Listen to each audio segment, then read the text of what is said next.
Olá pessoal, tudo bem com vocês? Estamos aqui, tá, para a nossa segunda aula de farmacologia. Semana passada a gente viu uma pequena introdução e hoje nós vamos falar sobre fórmulas farmacêuticas e também vamos falar sobre formas farmacêuticas. Na aula passada eu havia comentado com vocês que há uma diferença entre essas duas definições e aí a gente hoje vai estudar elas um pouco mais aprofundado. Então vamos começar só para a gente conseguir construir um conceito. A gente vai ver a questão aqui da definição do que são os fármacos, né? Então, os fármacos eles são agentes ou então substâncias, né? Que são ativas e usadas para diagnóstico, alívio, tratamento, cura, prevenção de doenças em seres humanos e animais. No nosso caso, nosso estudo ele é voltado apenas para os seres humanos, certo? E aí eles, nunca são administrados em sua forma bruta, no seu princípio ativo que a gente chama. Então, quando a gente cria, quando a gente tem uma substância que ela vai ser utilizada como medicamento, a gente não pega, essa fonte bruta e aplica no paciente. Ela tem que passar por um processo, tá? E aí esse processo, a gente chama aí de incorporação de uma formulação. Então a gente vai colocar o que a gente chama de adjuvantes e o que a gente chama de ou coadjuvantes, São duas expressões que a gente usa em fórmulas farmacêuticas. E aí, a gente também vai colocar, além dos adjuvantes, a gente vai colocar um veículo, ou então recipientes, e aí sim, aquele princípio ativo, aquela substância na qual vai produzir efeito, vai se tornar então um medicamento. Então, é necessário para poder fazer um medicamento que ele seja misturado aí os adjuvantes, recipientes, etc. Antigamente, bem antigamente, que se existia essa questão de utilizar apenas o princípio ativo, que a gente pegava folhas, e fazia aquela maceração, aplicava diretamente sobre, a pele ou qualquer outro procedimento que fosse feito, mas hoje em dia a gente tem essa questão aí das fórmulas farmacêuticas e nós temos várias vantagens em relação a essa modernidade. E aí, a principal questão de ter essas misturas dentro do princípio ativo é que eles vão atuar em vários aspectos. Os adjuvantes, por exemplo, eles vão atuar na solubilização, na estabilidade do medicamento, na suspensão e espessamento, na diluição, emulsionamento, preservação, coloração e também para adequar o sabor da mistura. Então são vários, vantagens que a gente tem por utilizar então as fórmulas farmacêuticas. Então, a fórmula farmacêutica em si, ela discrimina item por item. Então, quando a gente compra um medicamento, lá tem que estar descrito tudo que foi utilizado naquela medicação, tá? Senão a Anvisa, ela não libera. Então, a gente vai tanto colocar ali específico o que utilizamos, e nós vamos colocar específico também a quantidade. A quantidade, pessoal, é extremamente importante para que, se caso o paciente tenha, primeiramente, o paciente saiba o quanto ele tem que tomar, e se o caso o paciente tem algum tipo de reação, a gente promover estudos ou então antígenos para poder conseguir salvar a vida de um paciente. Então, são principalmente aí esses motivos. Então, existe alguns tipos de fórmulas que a gente vai ver aí agora. Nós temos as fórmulas oficinais, oficinais mesmo, tá? Então, elas são descritas as composições e também a maneira de preparar, a farmacopeia ou então os formulários. Então, aqui a gente tem uma descrição de como que vai ser feito o preparo. A gente tem as fórmulas magistrais, que são de autoria de Clunique, que o farmacêutico ele prepara seguindo, o prescrito. Então, por exemplo, eu vou lá no médico, estou doente, vou no médico, e aí o médico me receita uma medicação para poder ser manipulada. Eu vou lá na farmácia de manipulação e aí eu tenho, então, o composto feito a partir de uma prescrição médica. Nós temos as fórmulas especializadas ou então especialidades farmacêuticas que são encontradas nas drogarias, que já são preparadas e embaladas para uso, são as que a gente mais encontra hoje em dia. E aí, dentro dessas composições, mesmo que sejam fórmulas magistrais, oficinais, qualquer uma delas, a gente vai ter aí várias, né, especificações em relação às fórmulas farmacêuticas. Nas especializadas, a gente tem, né, a questão do nome fantasia, que é o nome que a marca, né, ela escolhe para poder dar o nome ao seu medicamento. E a gente também pode ter a denominação comum, que a gente chama então de nome genérico. Então, o medicamento ele pode vir tanto com um quanto com outro, tá? E aí são então esses, né, se for só um ou então vários outros componentes da fórmula, eles todos têm que estar citados na embalagem. E as formas inovadoras também são protegidas por direitos patentários, cujas regras dependem do regulamento de cada país. Então, a Organização Mundial do Comércio, né, ela discute isso aí em relação aos interesses públicos e sempre também é discutido na Organização Mundial da Saúde. Então, a gente vai agora falar então sobre as formas farmacêuticas. Então, pessoal, é importante que a gente entenda aqui, né, que as fórmulas farmacêuticas, dependendo do tipo ali, né, dependendo do tipo de adjuvante, dependendo do tipo de recipiente que for utilizado, né, qual foi o material que foi misturado ao princípio ativo, a gente vai ter um tipo de forma farmacêutica. E aí, então, depende muito bem da sua especificação.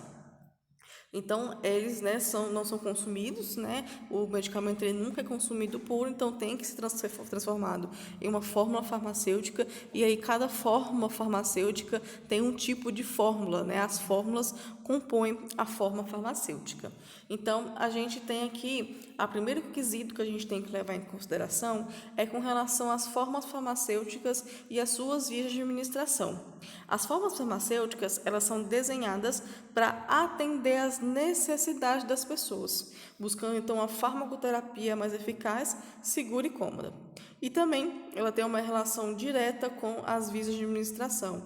Então, né, ela está aí inserida dentro dessa forma. Por quê, pessoal? Vamos pensar comigo. Se, né, a gente tem um medicamento que ele deve ser injetado na veia do paciente, convém esse medicamento ter formato de comprimido? Não, esse medicamento ele vai ter que ter um formato de líquidos. É por isso que muitos medicamentos com o mesmo nome, eles vêm em líquidos, e eles vêm, né, que a gente chama de suspensões, a gente vê ele em comprimidos, a gente vê ele aí em vários outros modelos, porque há uma necessidade do cliente de administrar em outras vias e também para poder facilitar essa administração, principalmente quando ela é feita em casa, tá? Então, a gente tem né, várias formas farmacêuticas para o mesmo fármaco, né? E aí, como eu falei para vocês, a gente tem a questão da facilitar a administração, garantir a precisão da dose, proteger a substância, né, durante o trânsito pelo organismo. Essa é uma parte muito importante quando eu quero que um medicamento ele seja absorvido, né, em um local específico. Então, ele vai passar pelo estômago. Se eu tomo ele via oral. Então, muitas vezes ele vai ser inserido, né, na verdade, absorvido só no intestino. E às vezes não é isso que eu quero, né? Às vezes se perde um pouco ali da quantidade bruta de medicamento quando a gente faz a medicação via oral. E aí então surgiu a necessidade de fazer via endovenosa, via intramuscular, ou então que a gente não quer que essa ação seja muito rápida, e aí a gente vai ter que então para a ação oral, a gente faz os medicamentos mais resistentes para que ele consiga chegar até o intestino e passe intacto pelo estômago. Então a gente tem vários tipos de, né, formas farmacêuticas que obedecem à necessidade do paciente. Garantir a presença no local da ação e também facilitar a administração, que eu já falei para vocês. Então, as formas farmacêuticas, né, elas, né, a gente tem aí a questão que a gente tinha falado para vocês das vias. Então, a gente tem vários tipos, né, de escolha de via de administração. Então, ela pode ser interal, que é aquela parte oral, retal, vaginal, ou então ela pode ser parenteral. A gente pode escolher a forma farmacêutica de acordo com a velocidade de tempo que ela digamos assim, ela demore para poder ser absorvida no organismo. E aí a gente tem a velocidade imediata, retardada e controlada, e a gente tem também a escolha da forma farmacêutica de acordo com o tipo de paciente, né? Se esse paciente ele é idoso, uma criança ou então que tem algum tipo de problema especial. Então, para quê, né, que a gente faz, novamente frisando que é muito importante a gente entender essa questão do porquê que a gente faz, né, vários tipos de formas farmacêuticas. Então, para facilitar a administração, para garantir a precisão da dose, né, proteger a substância durante o percurso, né, que ele vai fazer no organismo e garantir a presença no local de ação também e facilitar a ingestão ativa, que no caso dos comprimidos orais em relação ao sabor. Então, agora a gente vai ver um pouquinho não, né? A gente vai ver de forma mais detalhada quais são as classificações das formas farmacêuticas. Então, as classificações, elas basicamente são: a gente tem a classificação sólida, que aí a gente vai incluir as cápsulas, comprimidos, dragas, implantes, óvulos, papéis, pílulas, pós e supositórios.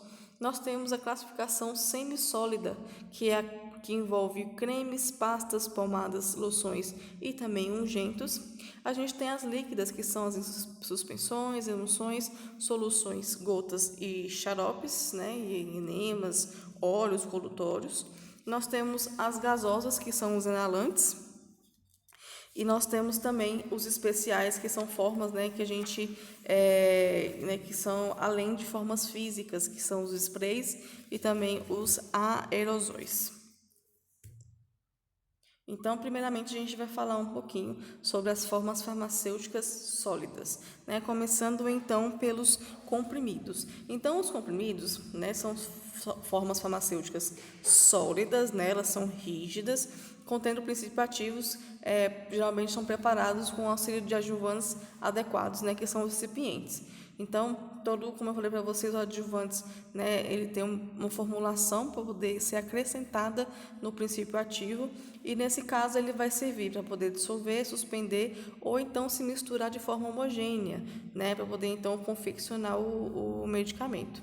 Os comprimidos, pessoal, eles são obtidos por compressão, né? Geralmente o adjuvante, ele é, né, um pó. E aí ele também vai ter a questão do fármaco, né, que vai ser em formato de pó, junto com o adjuvante, que vai ser também em pó. Os comprimidos podem variar em tamanho, forma, peso, dureza e espessura, né, características de desintegração e também outros aspectos.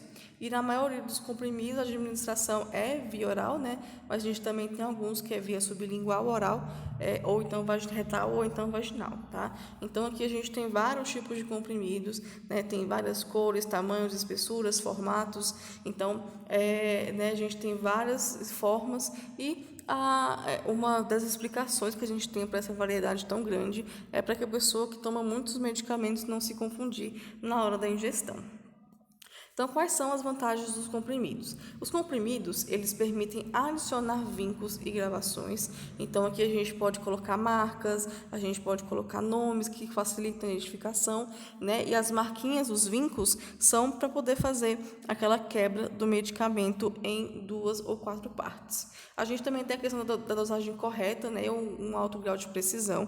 Então, aqui a gente consegue medir corretamente quantos miligramas tem em cada medicamento.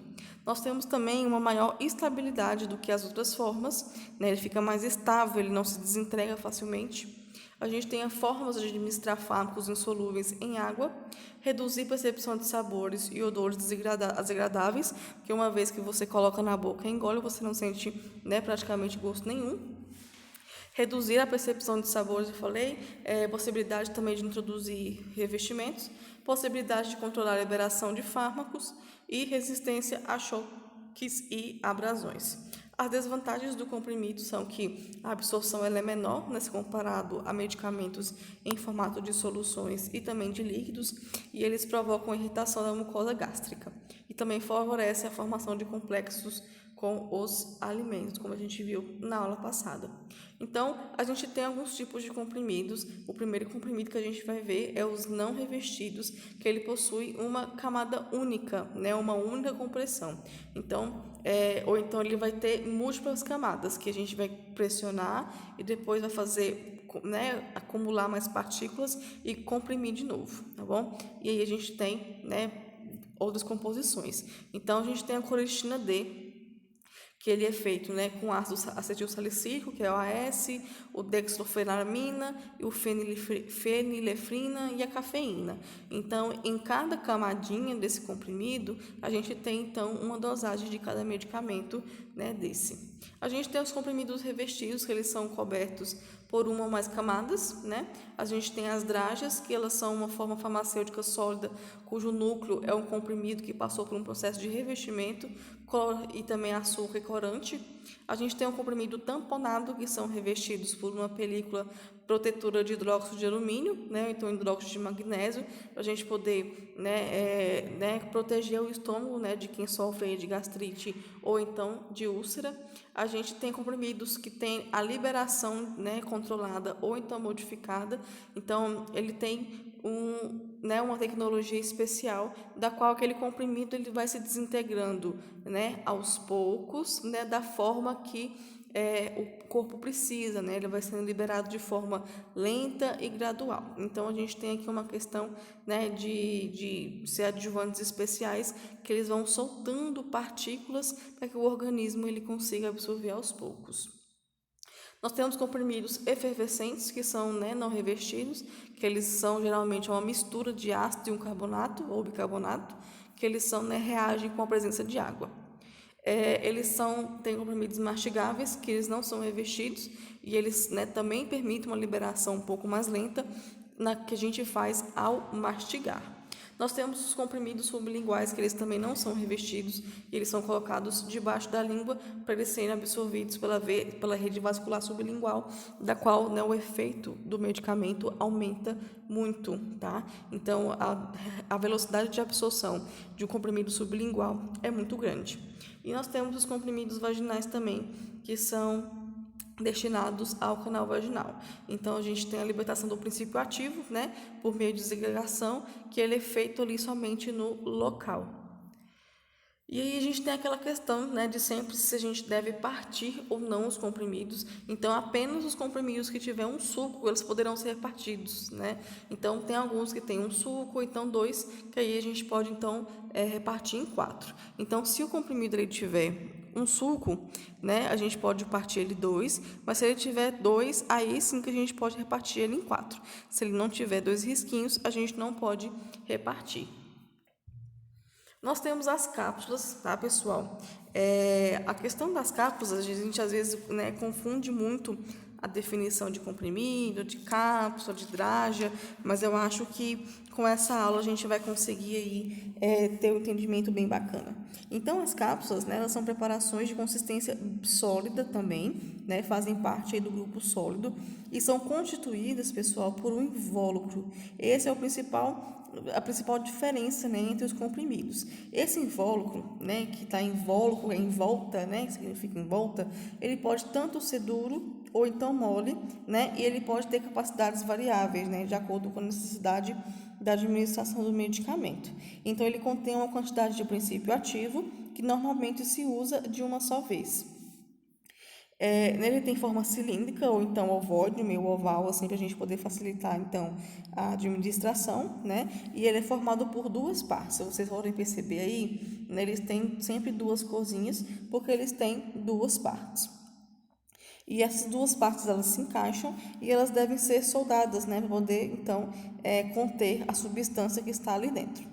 Então, geralmente, esse invólucro ele é feito de gelatina, ou então, né, com emolientes, como glicerina, sorbitol, que é um tipo de açúcar, e ele ainda pode ser opaco ou então transparente, corado, ou então sem cor nenhuma, tá bom? Essas cápsulas podem ser administradas, né, pela via oral, retal, nasal, ou então pela via vaginal.